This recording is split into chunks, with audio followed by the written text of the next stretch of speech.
Namaste, beautiful soul connectors. I'm Claudia-Sam, and a happy new year to you. I'm so grateful that you are part of this community inside You Have It In You. It's such a blessing and an honor to share this space and time with you. And today, for Tune In Thursday, the first one of 2020, I'll be telling you how I was unintentional and how I got sick. You could probably hear it in my voice. So I'm going to tell you how you can be intentional and how you can actually set intentions for 2020 the right way. All right. So I'm not so much the New Year's resolution type of girl because, I mean, you've done a New Year's resolution and got it done. Not, right? Yeah, that's how it works because it's like we got a whole year. It's like procrastination 101, a whole year to get something done. But this is why the intention setting is the way to go. But the new year, it doesn't have to be the new year, but it's kind of a wheel, right? And the wheel just comes to an end.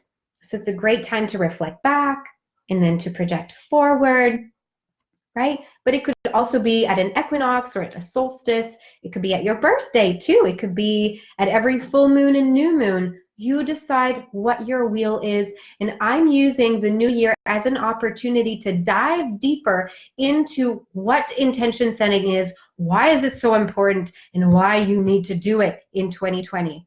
All right. So today, I'll tell you how I was unintentional and let the universe force me to rest.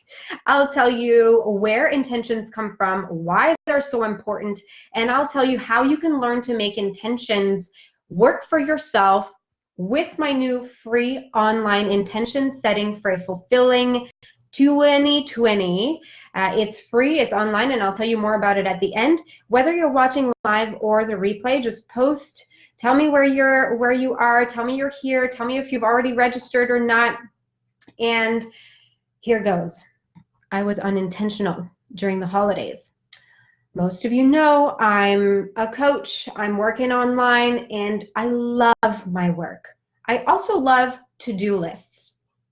So as the holidays came, I thought, well, I'll just make it work. I won't, I'll do half work, half rest, and I'll make it work. It'll just work. But I wasn't really intentional. Apart from when I really wanted to work, I had kind of set times, but I was like, I'll make it work again. Well, I got sick and I was forced to rest. I was forced to, chill and take time off and rejuvenate my cells and practice for myself, right? And so I'm going to actually show you how you can be intentional instead of letting the universe control your life. Now, a big part of me loves to let go of control, and I've worked towards letting go of control this whole 2019, okay? Letting go of control, even 2018, letting go of control, because surrender, it feels so much lighter and brighter when we are surrendering. But I'm not talking about not controlling anything. We can control what we put in the body. We can control our thoughts, our words, our actions. We can control those, and that's what we are going to work towards together. All right, so where intention setting comes from, actually it comes from, for example, Buddhism, where it's part of their eightfold path, which I'm not super familiar with, but it's not very far away from the 8 limbs of yoga. And in the 8 limbs of yoga, one way to practice is sankalpa. Hi, Louise.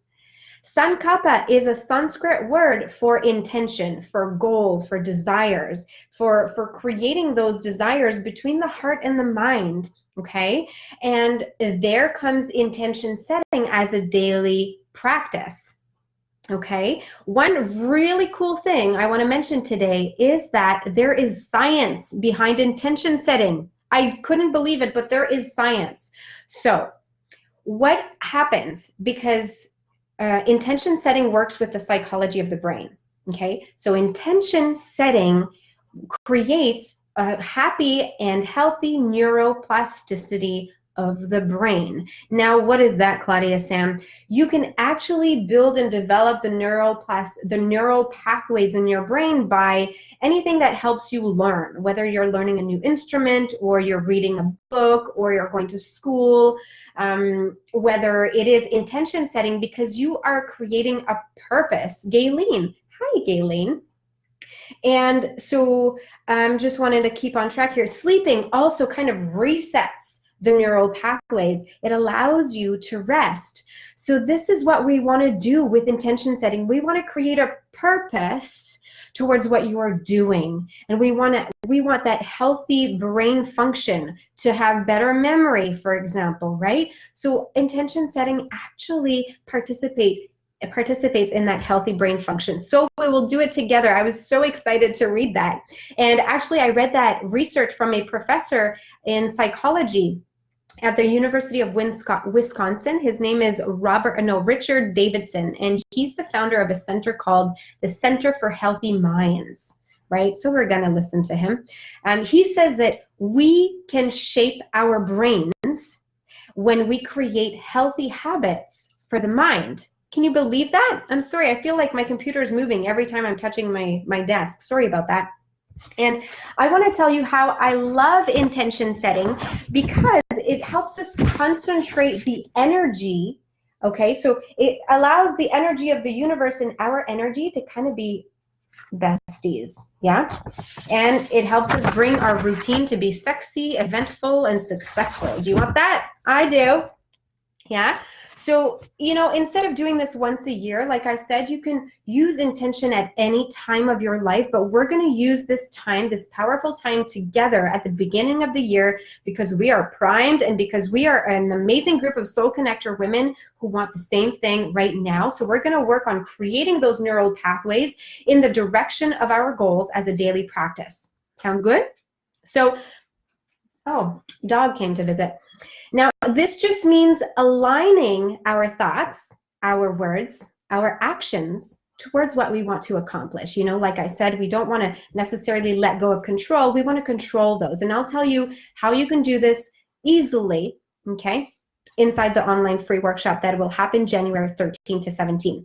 Now, if you want to join and you haven't registered yet, just write "I'm in" the comments of this video and I'll send you the registration link. There's already 18 women registered and we are aiming for 30, okay? So help me get this done. Now, I love to describe intention setting this way, okay? And why, the importance of it. We need to eliminate the fog. Imagine you're in your car and you're driving and there's like the weather goes like a shit show and there's fog and you can't see to your sides and you can't see behind you and you can't see to the front. So you stall. I compare this fog to mental toxins, okay? Mental toxins like, I don't deserve this, or what if it doesn't work out, or anything that is very negative. I wrote a bunch of things here. Yeah, negative thinking, pessimism, judgment, self-criticism, overthinking, and so on. Those also keep us stagnant, and we do not want that, okay, for our thoughts. And by creating powerful, positive intentions, we will be able to move ahead together, okay? So what intention setting actually allows us to do is to attract how we want to feel, how we want to live, how we want to speak of ourselves. And do we really want to keep putting up that front of being someone else than ourselves? No, we want to be really true to our soul's purpose, right? So we want to stop thinking, is this it? At the end of the day, just because we keep doing like everything we're taught to do, we want to change that pattern and make our lives our own, right? So during the challenge, I'll tell you a bunch of stories as to how I used to have busy as my last name. That's part of the reason why I got sick. It's like my subconscious was telling me, hey, you can still be busy, you're afraid of missing out on something. That's the part that keeps coming into my mind. And I'm still working and practicing towards letting that go. And I'm sure you might let me know if you feel like busy as something that you cling on to. We can get rid of that and it's safe and it's okay And seriously, I'm fine. I'm fine because I let go of the busy as much as I could. Now, I call intention setting intending because it's tending towards ourselves, right? Hi, Sophie. And we are tending towards ourselves, towards our own energy, so it flows in alignment, right? So it flows in alignment with the universe, like I said before. So it's the first time I created, for the first time, a 5-day, all online, free intention setting for a fulfilling year workshop. 5 days to set yourself up, your life up in 2020 with more meaning and purpose. Now, I hope you want to join me for that, because when we don't know where we're going, how can we go forward, right? So let's get together, register for the workshop. I won't put the link, but just write "I'm in" the comments so that I can then put the link up for you. And we, like I said, we got 18 ladies registered already, and we're trying to get to 30. Okay, so I know Tracy, Stephanie, Gayleen, Shalandra, Raquel, Jacqueline, Penny, Mel, Jay, Jamie, Wendell, Jenna, Melissa, Danny, Toyan, Magdalena, Anamike. We're in it, ladies. Yes, I'm super excited to get to know you more. And during this workshop, okay, one little clarification. You won't learn how to win the lottery, especially if you don't play lottery, okay? But if you're at step 1, you'll learn how to get to step 2 of where you want to get to. If you're at step 2, you'll learn how to get to step 3, okay? And we are attracting a fulfilling life one step at a time, and I'm super excited to do it with you. Yes, give me some hearts. I love the hearts. Okay, if you have any questions, this is the time. Let me know. Ask them whether you're watching the replay or not. I can still answer your questions. All right, there's 5 steps to intending, so to intention setting. So each day of the workshop will cover these 5 steps, okay? All you gotta do, comment below, I'm in, and I'll count you in. And okay, one thing I get asked from you ladies is, how much time will that take? Okay, the Facebook Lives, I'll go live in this group for between 15 and 20 minutes each day. It might go to 22 or 25 minutes, okay, if we get super excited and we got lots of us on here. But here's the thing. The Facebook Live is one thing. I'll give you stories, tips, and tools and exercises to do the work. But then you're going to have to do the work on your own. You're going to have to take what you are learning and actually put it into action if you want to see great results, if you want to get closer to your fulfilling life, if you want to know exactly where you're heading in 2020, and don't lose focus, don't lose sight, right? Good question. I wonder what question that is. Let me know. Okay, I love you. I'm so grateful for you. Thank you, thank you, thank you for being here. Mwah. Happy New Year again. And oh, the hashtag for the challenge is intensify. You'll see it in this post, INTEN. Okay, so intend and then SFY, capital. Okay, so you can use that on Instagram, on Facebook, so you can also find it inside this group. And I'm looking forward to doing this with you. I'm super excited. Have a beautiful day. Mwah.